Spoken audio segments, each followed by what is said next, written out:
I know that you hate the silence now. I know that you're used to hearing chatter going on in the background, little footprints stopping around,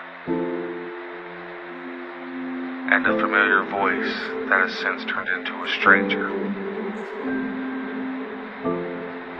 But one day, when days turn into weeks and weeks turn into months, you're going to realize that this silence,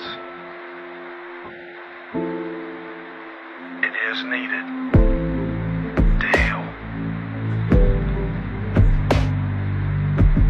The toxicity, unfortunately, you have came to know that is love.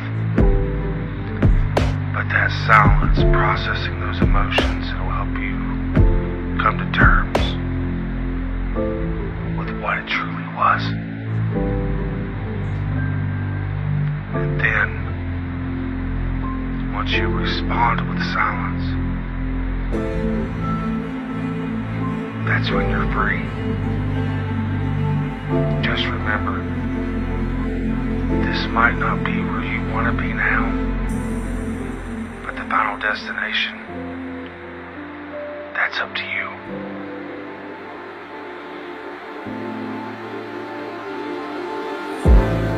In most scenarios, you didn't get to make your choice that God made for you.